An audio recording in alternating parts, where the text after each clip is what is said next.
So as I was saying, we have two tales to tell, and we are very lucky to have Heidi here, who's the author of Nusantara, A Sea of Tales. So if you were to notice, right, every part of the story, the beginning and the ending, there's this singing melody, right? There's this singing done by our friend here, Afi. Okay, that is called a syair. A syair is a kind of poetry, and it's very synonym with Malay bangsawans and Malay movies. Before the start of every story, there will be someone singing this poem. Okay, and it's to really tell you like a prologue lah, and after that the finishing part, the summary of the story. Okay, here we go with Singapura Dilanggar Toda.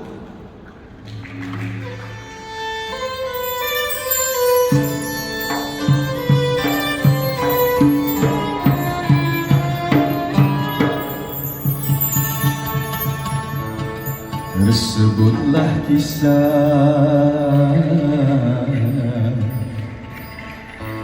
dahulu kala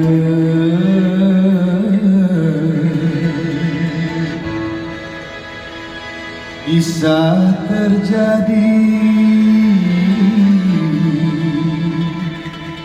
di Singapura.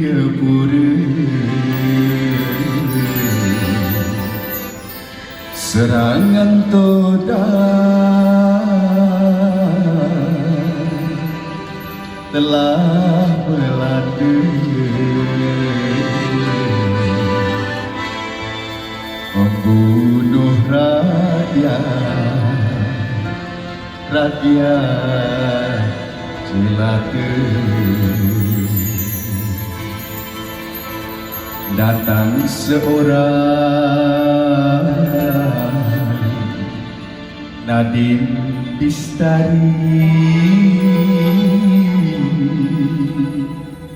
akalnya panjang, mengalahkan menteri.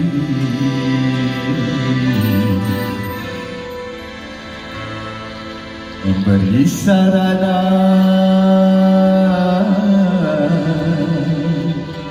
ke bawah duli, tapi sayangnya mengundang diri.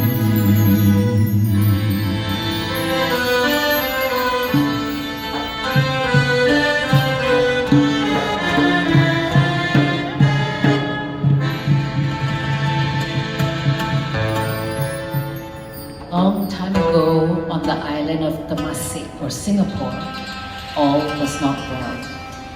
The Paduka Sri Maharaja, the king, had just sentenced an innocent man to death, and the gods were angry. Strange things were happening around the island. The cockerels refused to crow at dawn. The fish suddenly vanished from the sea. Hard rocks fell from the sky.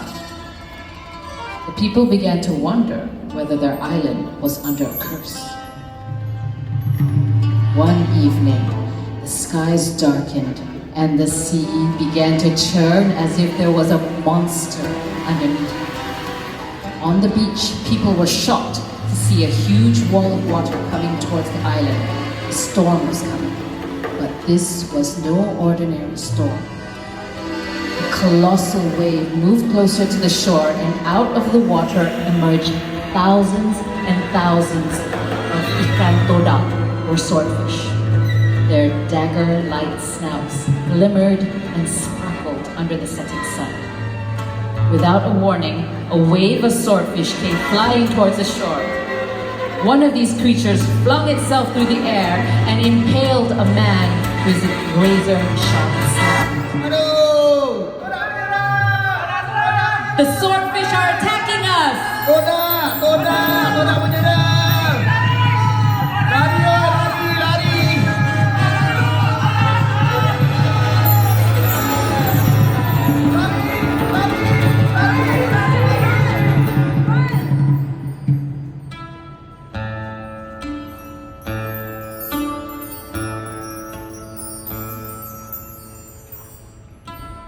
When news of the attack reached the king, he sent his men down to shore, but they were powerless. In a state of panic, the king ordered his people to form a shield.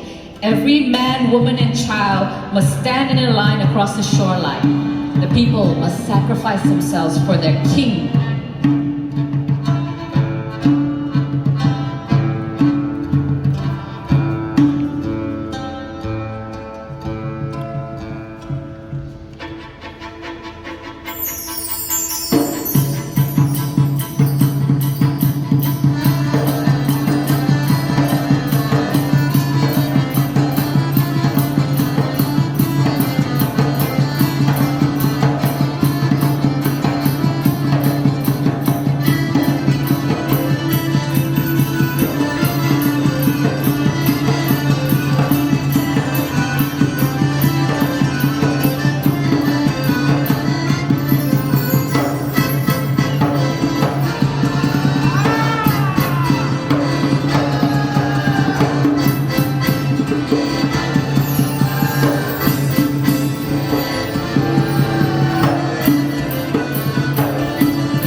Finally, a young boy stepped forward and spoke up.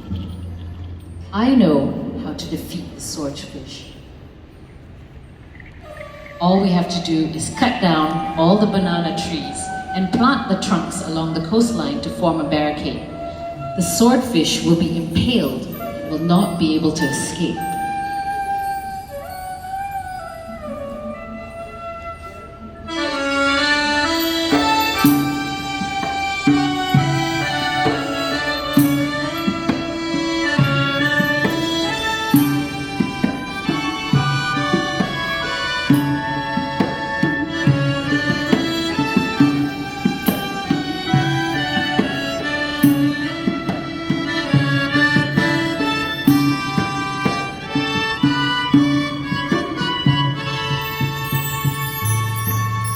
Everyone was stunned by the boy's brilliant idea.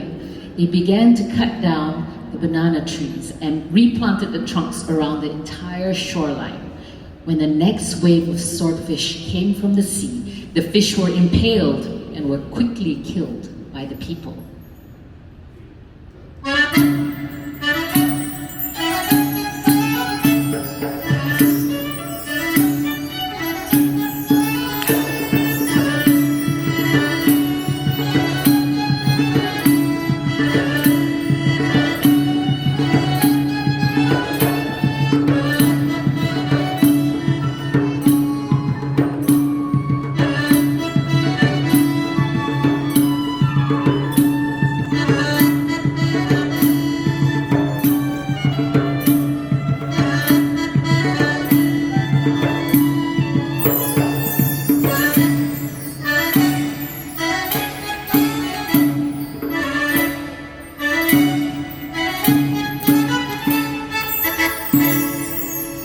Everyone cheered for the young boy who had saved their lives.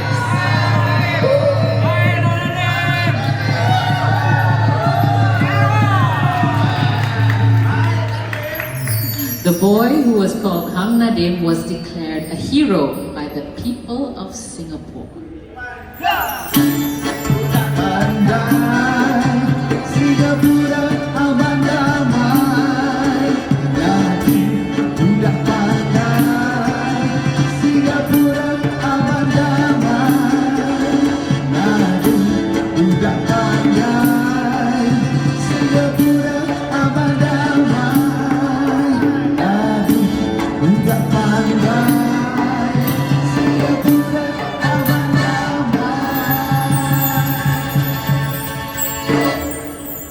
All the people agreed that Hang Nadim deserved to be rewarded for saving their country.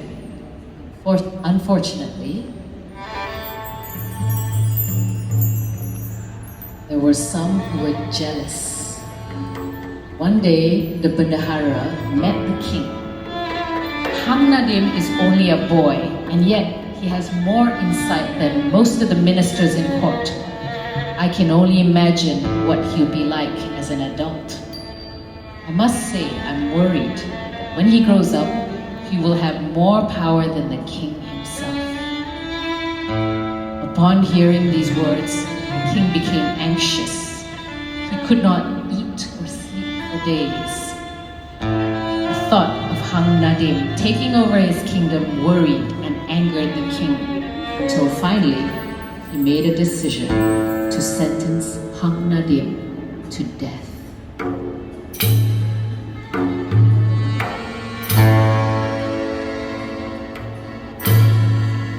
The boy must not be allowed to gain more power. My position as king is at risk. That night, the king's soldiers crept up to the humble home of Hang Nadim on a green hill outside town. They waited in the dark until morning, and when Hang Nadim came out of his house, they attacked and killed the boy.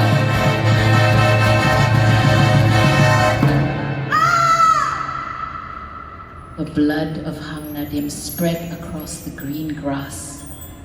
It is said that because of the cruel act of the king, the hill became stained with blood and was later named Bukit Merah.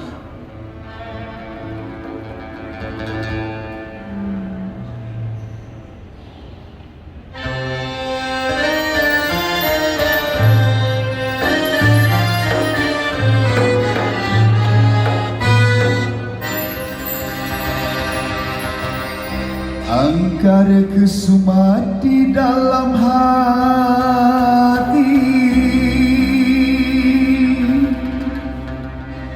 oleh sebilangan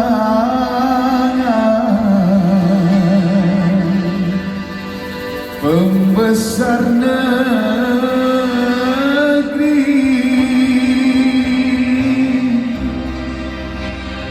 tamatlah riwayat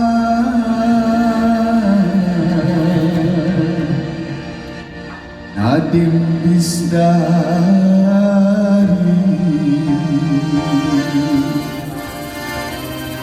Indra sejati,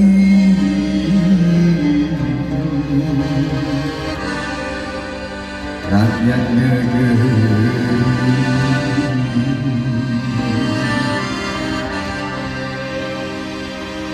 Tinggallah kini dalam kenangan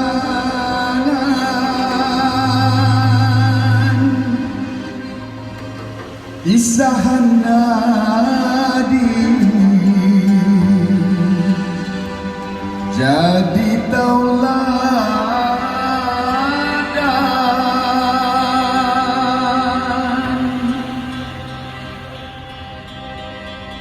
terus disebut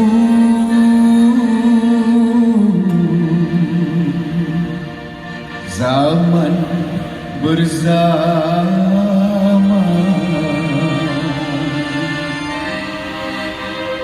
lapang berani,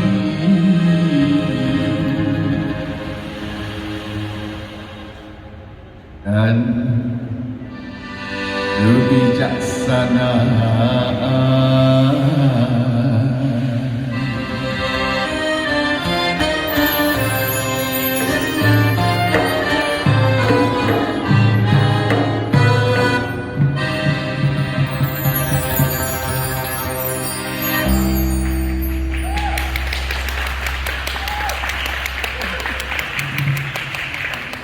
I'm Firdaus, on violin Norin, on the gambus is Ansari, on percussion Kai, our poetry singer Afi, and also our author Heidi Samsule.